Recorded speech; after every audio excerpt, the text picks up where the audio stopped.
It's okay.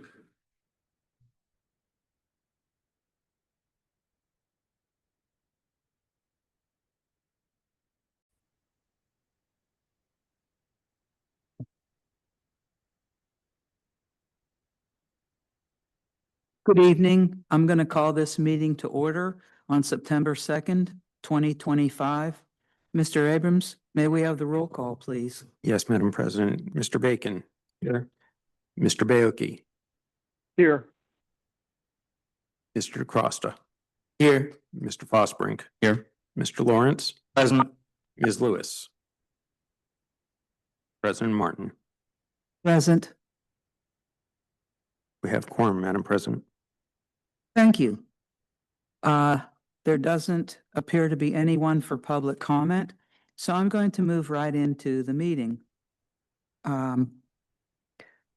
Lawrence, may we have your report on operations and policy? Thank you, Madam President. One, I think I'll go straight to the manager. Can you pass along the information about the EAC appointment? I believe we all felt that that person was qualified. So we need the approval of the council to put it on the business meeting. Actually, I do apologize for my lack of preparation. Do you have that name handy? Sorry, I don't myself. If everyone would give me one moment to grab my book. Sure. Okay, if Do you want to move on to the agenda we setting? can just pass along that we've encouraged the advisory committees to review these before they come to the committee. So there's a double layer of review because they're the ones that have to work with them. And so that was kind of nice because it had already been vetted a little bit before that happened. Okay, number of things for us. I'm going to pass this along. I didn't send you email copies. I'll do it after this meeting because I wanted you to actually have paper copies for your files. If you could pass those along. To talk about two things under the subject of agenda setting meeting. It occurred to me in watching the agenda setting meetings, and I think we discussed this among ourselves, that, you know, we've gotten used to it now. It's been what, 4 or 5 months. Each chair is responsible for explaining what's going on in their committee. And that includes, of course, recognizing other people to speak, but remembering, of course, in the end, the president of council runs the show. But it is responsibility of the chair to run their section. What I was going to suggest, and I think this might be helpful, as chair, we are doing two things in the agenda setting meeting. One is we're giving the information to the council about things that we will be discussing or are in the middle of discussion, but no resolution has been made. So we're not bringing it to you to discuss. We're bringing it, let you know, okay, this is coming down the pike in case you brought it up to us. So the one part is informational. The second part is proposing in the agenda meeting that we would like to present a motion for the business council for some action or other. And it's responsibility of the chair and the members of the committee to explain what that motion and proposal should be and the summary of how we came to that decision. It's not a time to relocate a 25-minute discussion that occurred in committee. But it's that is, of course, the time that individual members of council say, okay, I don't understand why you want this. Tell me more. So I think it's helpful if all the chairs keep those two things in mind that we do: information and proposing motions and giving logic for it. Now, the second thing, I did not expect you to read 7 pages at the meeting, but this is the rules for council meeting. You can see they first came out in 2002. Last had a little review in 2022. They are quite detailed. There are, I believe, 13 pages of things here that explain how we conduct council meetings. So if you're having trouble napping, you might want to take this home. And so I thought it was appropriate discussed under the agenda setting meeting because these rules and suggestions also function for the agenda meeting. I will have to say they are quite detailed. I'm sure there's times we don't do as much as we are supposed to here. The one thing I wanted you to do tonight is on page 6 and 7, we found a very minor change that I would like to have approved for the business meeting, and that is prior to the pandemic, we had residents with an issue on the agenda speak at the beginning, and the other agendas were at the end. For just cutting out the people sitting in the room, we pushed them all to the beginning. It was the feeling of the committee that that is working just fine. As the manager pointed out, we don't have that many people coming in for public comments. Getting it all over with in the beginning is probably kind to them because they don't particularly want to sit through the whole thing. You know, there's many of them come up, they speak, and they're out of here. So I'm asking that we would approve in the business meeting the corrections that eliminate that, and that's page 6 and 7.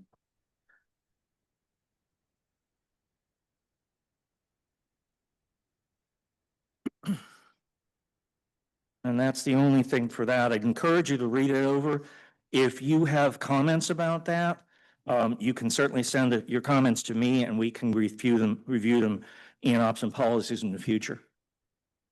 Any questions on that? Okay. Council rules regarding public comments. I'm going to pull that from the agenda. I was looking at a couple things in there and I'm a little unsure about a few things. So I'm going to pull number 3. Number 4. More stuff to read. Again, pretty simple, but I want you to have it in front of you rather than giving you homework.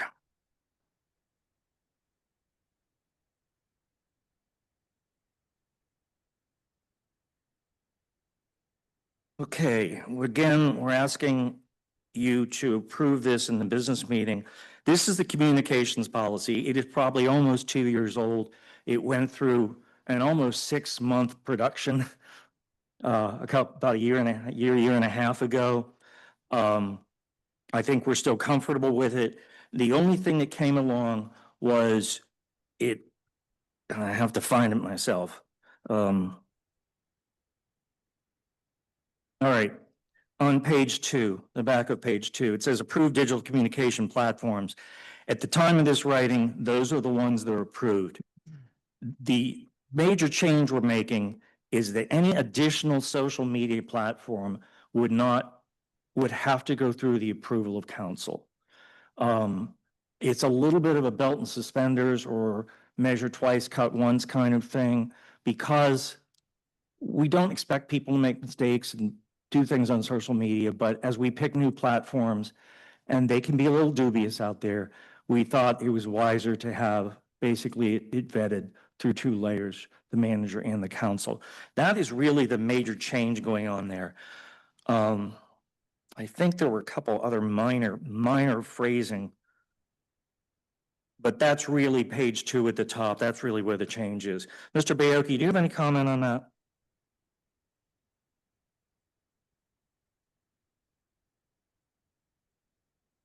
Yeah, yes, Jack, can you hear me okay? Yep. Okay, yeah, there's the other part of that where we were talking about the official sites that no one is really permitted to create their own websites, especially if they purport to represent the borough. There's that part of it as well. Right. Okay. Yeah, again, these aren't major changes. They're really just mopping up the corners where we didn't think we maybe had left a few doors open when we shouldn't have. So I'm asking that the council would approve this new revised policy at the business meeting whenever the next one is. 17th, everyone okay with that? Okay, thank you.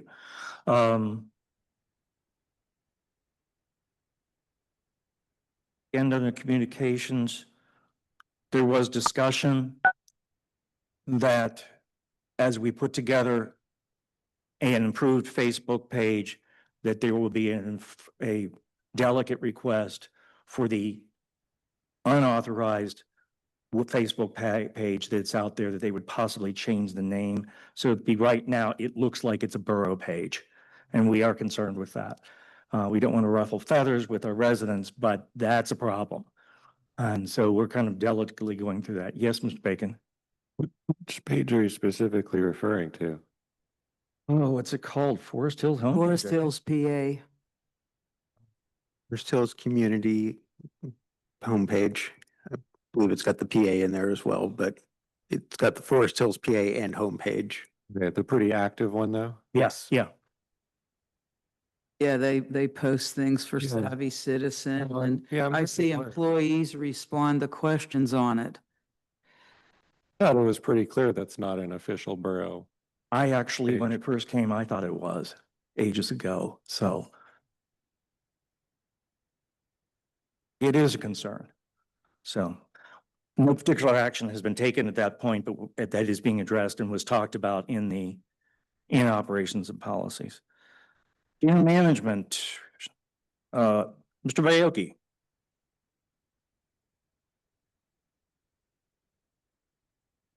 Yes. Yes. Did you want to say anything on the deer management section? The idea there was to open that up for other than just borough residents and employees. So the idea was that ordinance needed to be updated to expand that so that we have additional people that could participate in the archery program.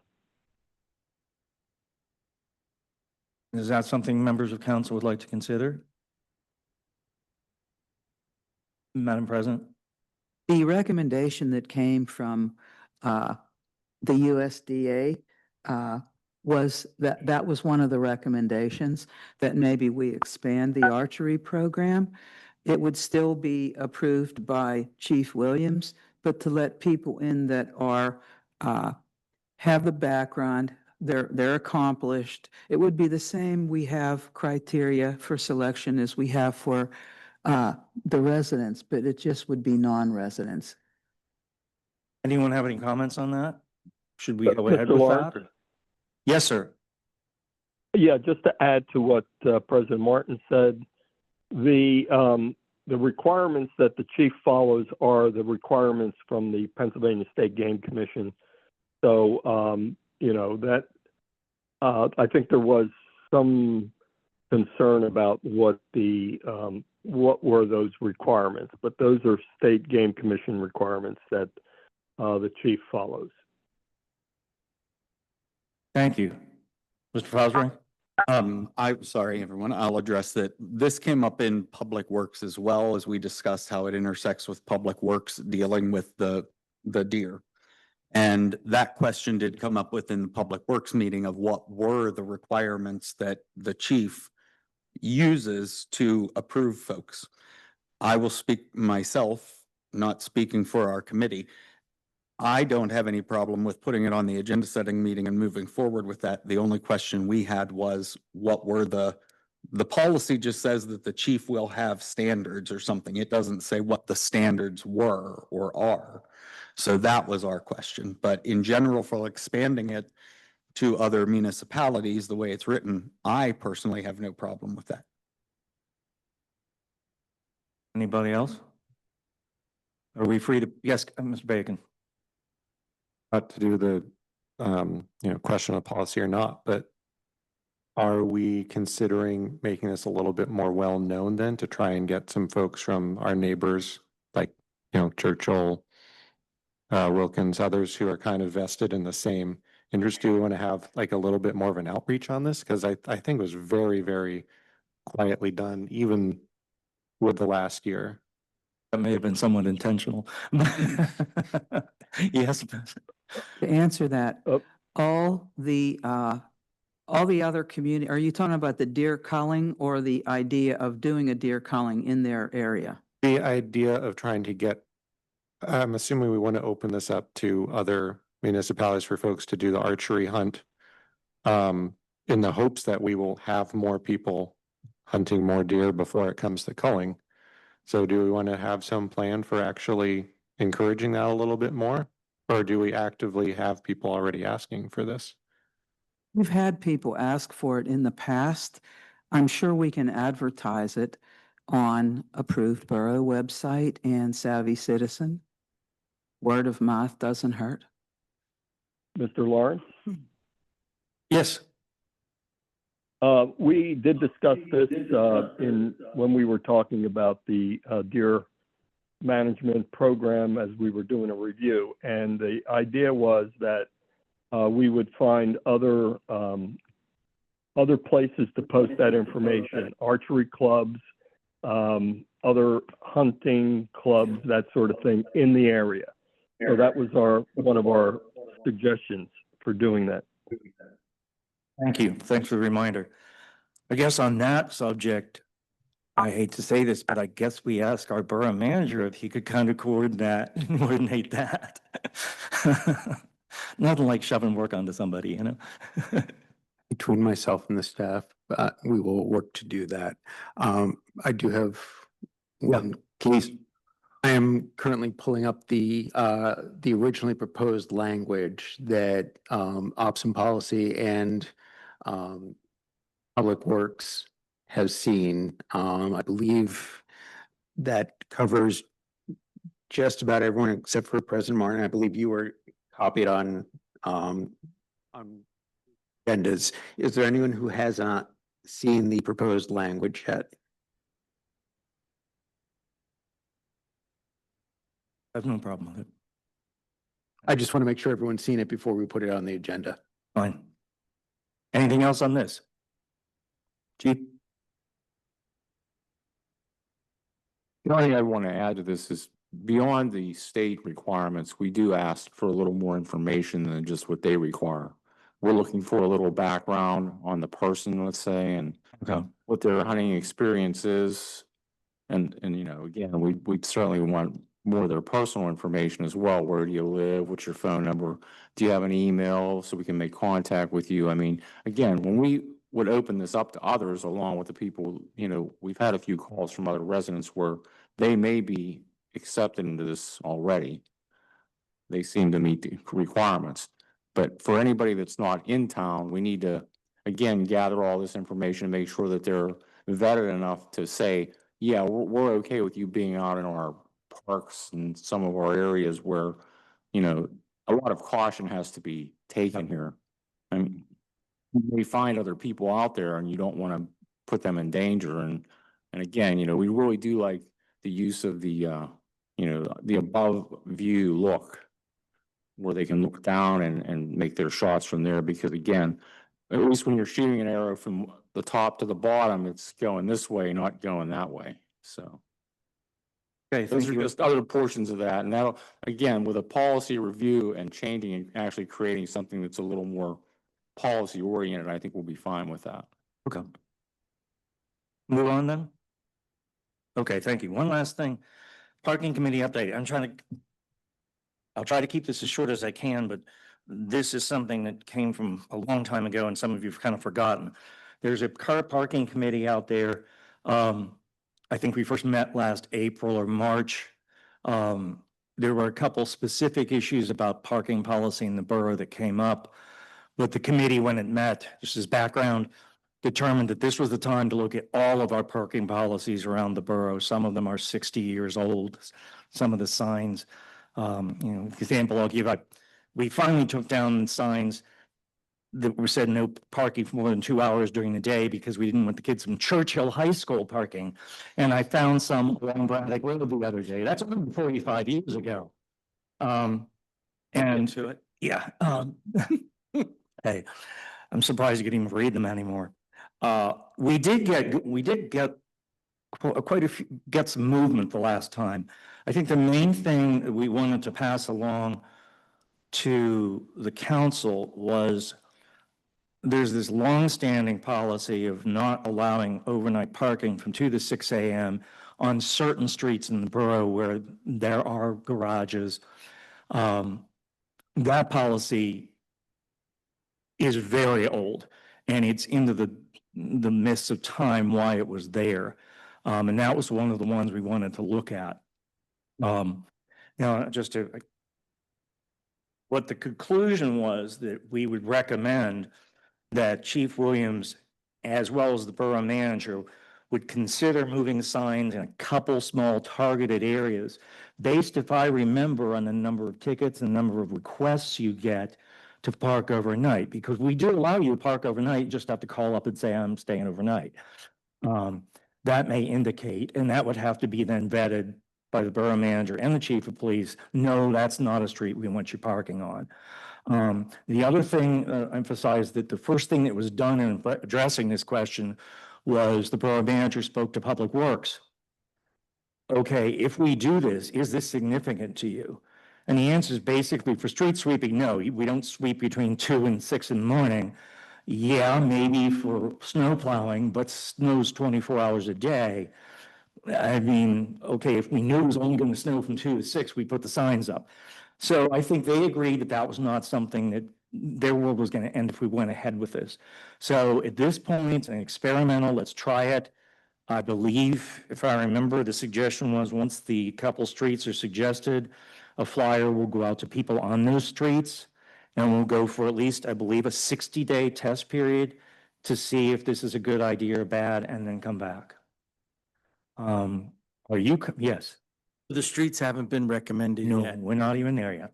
And it would be up to the chief and the borough manager because they are objective in this. They have no buddies on the street. Yes, sir. I'm confused as to where we're going. Are we talking about adding more streets to have the restriction, or are we Removing. talking about just removing the restriction? Removing the restriction. Okay, We don't exactly know. We think we know why it was done. right. Some of it may have been serendipity and somebody didn't like someone parking in the street in 1968. I get it. The other thing is that when most of these houses that were built where we do have garages, they're one-car garages. And back when this thing was passed, people had one car. Mhm. That's not true anymore, and it is a greater inconvenience. So we're exploring, is this the thing to do? I guess my only point is, and I don't want to relitigate. Yeah. Is that it seems like there isn't really a need to do it. And it is a time suck of taking phone calls and saying, can we park here and all that? I'm just going to recommend, why aren't we just getting rid of it? We're going to see. There may be places it is unwise. Certain streets, it's unwise. That's all, yeah. And again, we're trying to be really prudent and not just jump off the bridge and then go, oh, shit, what did we do? Well, then I won't advocate for abolishing all Yeah. parking minimums as it comes to development. I won't dump that whale into the pool here for you all.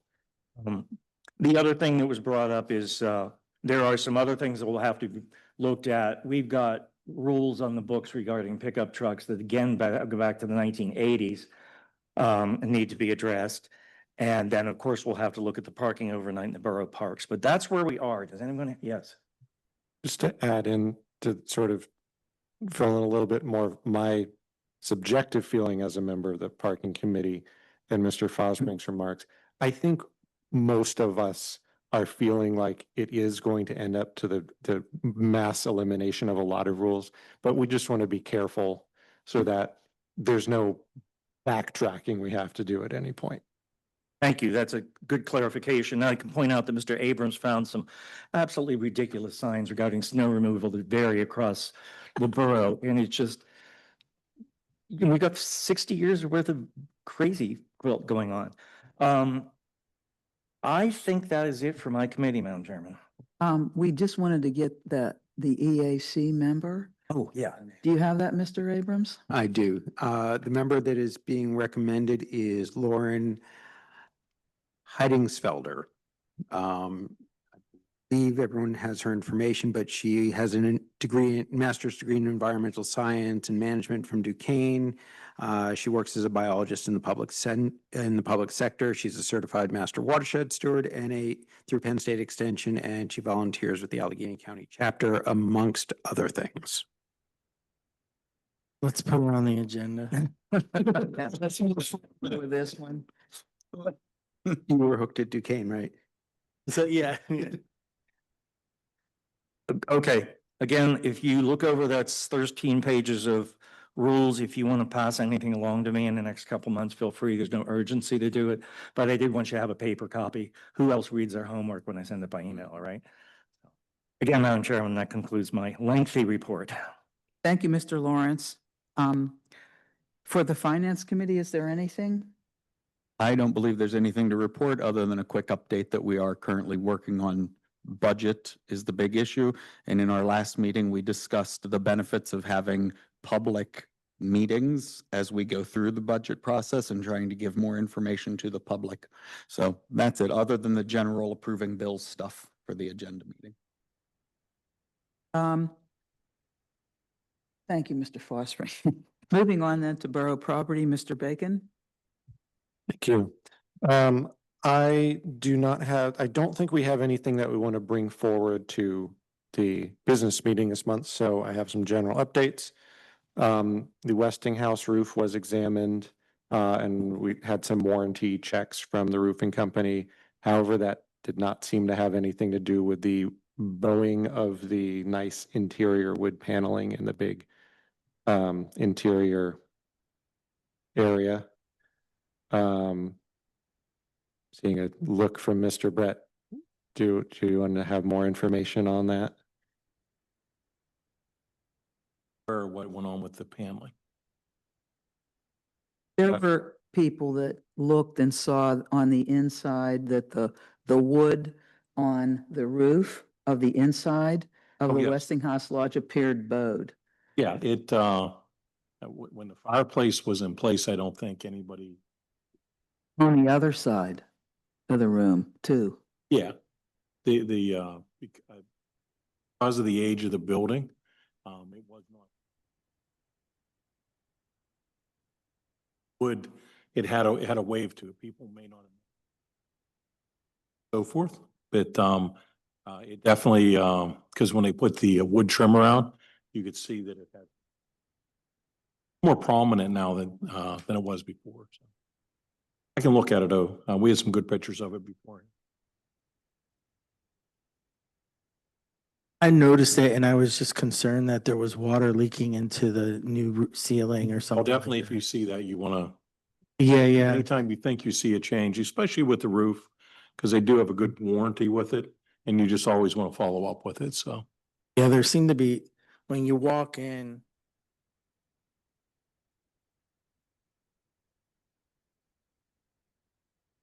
They didn't find anything with the roof, everything was good? No, that section of the roof was fine. We did find a couple other warranty leaks around the skylights that were repaired. We also, Mr. Reamer, had an email from the, Woodland Hills Youth Baseball, leadership.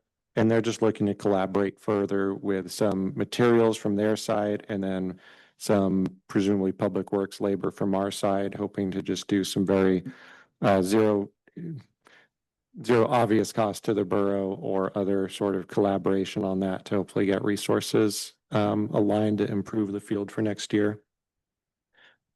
We also briefly discussed some thoughts about options for using that space as a solar field, which I don't think we're looking to go forward on at this point, but can discuss details of that again if we want to at a further time. And then we have, do we have any updates on the Main Park Bridge, Mr. Abrams? I believe we're still waiting on news. We did, when we put out the recent bids for other items, we did just as a belts and suspenders rebid the bridge again. I believe this time, if for some reason we do not receive any bids, we should be good to go into direct negotiations. Thank you. So presumably, we may have some items for that next month, hopefully. I believe our bid opening is the 14th. And then the Coke Park portion of the steps project is moving along. I saw contractors out there this morning and looks like they are done pouring some of the steps over there, and they've done some land clearing and concrete clearing on the wood side portion of that now. So presumably we're still on track for an October finish for that, unless we've heard otherwise. Okay. And then coming up, we're going to be discussing an exercise structure in Main Park and potentially removing that. And I will finally have a big steps update on just the state of all of the other steps in the borough, which in general is pretty favorable with one very significant exception from Cascade to Fairfax, but it's been an interesting check and we have some GIS data now to attach to that. So that'll be coming up in borough property next month. And that concludes borough property unless anyone has further questions. Thank you, Mr. Bacon. Mr. DeCrosta, anything from planning and zoning? Just a couple of updates. I'm still trying to connect with Mr. Waldman, who was interested in the Atom Smasher property. He came into town to look at anything. Were you able to connect with him? I was Mr. not. He Abrams? ended up arriving around 7:30, 8 o'clock that evening. But I Okay. did talk to him. You did? Oh, okay. Any updates from him or? No, I talked to him before he actually got Beforehand, on site. okay. Okay, yeah, so I'll follow up with him, see what his thoughts are. And the other thing is that we've really been seriously talking about getting some representatives from the Planning Commission and Forest Hills Community Alliance and me, just to talk about some common goals and, where we'd like to move forward. Just in conversation and exploration at this point, but nothing formally has happened yet. The whole Planning Commission can't meet with us, but it would be a subgroup. So that's what's going on right now. As you know, property issues take quite a while, so that's all I have to report. Thank you, Mr. DeCrosta. Moving on, Mr. Fosbrink, Public Works, please. Thank you, Madam President. We have one item to vote on for the agenda. It's the authorization of the winter services agreement with Allegheny County for 25, 26, 26, 27, and 27, 28. This was from last month. I pulled it last month because we had not all gone over it, but it is the standard regular contract that we really have no negotiation about what they're going to pay us. So that's the only thing we're presenting for approval. Any questions about that? Just as a quick update, we have been continuing. I met with the borough manager and with the public works foreman to talk about how we can integrate the work order system and asset essentials and the emails and all of that stuff that's coming. I'm trying to think if there's anything in specific, but nothing really. I will ask Mr. Brett if he has any updates for us. Yes, the bid openings are September 16th, not the 14th. That and road paving contractor should be moving in over the next week or so. They'll be here prepping some curb work and some other prep work, and then they'll follow right after with milling and paving. So I'm thinking about 5 weeks. So next month we should have a total by mid-month, and then we can see what all work can be. Any other questions for us? Okay, that concludes our report. Thank you, Madam President. Thank you, Mr. Fosbrink. Moving forward, I don't know if Mr. Bioki's still with us for public safety. Mr. Yes. Lawrence? I'm on. Hi. Do you have anything You want me tonight? to go? We have no motions for the business meeting. Just two quick updates. One is that the driver feedback signs, the radar speed signs, the permanent ones, they are moving along. The footers were poured for that, and they should be getting installed soon.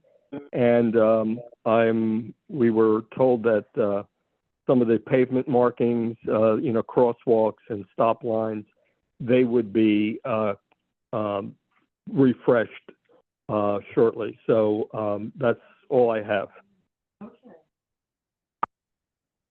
Thank you, Mr. Bioki. Is there any old business anyone wants to discuss? I have a question for Mr. Bioki. Mr. Bioki, I was just wondering, when will the first round of analyses be done for the speed bump studies? That's a good question. That's going to be on the agenda for the next public safety meeting. Oh, okay, thanks. Anyone else? Any new business? Mr. Abrams? Thank you, Madam President. Two quick items. One, just as a reminder, last week I did send out emails to all of council about trying to set up some smaller meetings to review some more in detail on the preliminary budget. If anyone is able to or wants to attend, please get back to me so we can get those scheduled. The second piece is every year we get a minimum municipal obligation, otherwise known as the MMO, for our pensions. We received this over the weekend. This is something that I have to formally announce to council as to what they are. They are at the end of my report, but the police pension is scheduled to be 197,950, non-uniform pension 2,626, and the non-uniform or DC plan 5% of the actual, which is estimated at currently at $25,022. Those will be our required contributions before any state aid in the 2026 budget. So those will show up as firm expenses. And just to note, that total figure is lower than what our figure is for 2025. We still don't know what our state aid will be for 2025, though. Thank you. Anyone else? Okay, then I move to adjourn the meeting by acclamation. Are there any objections? Meeting is adjourned.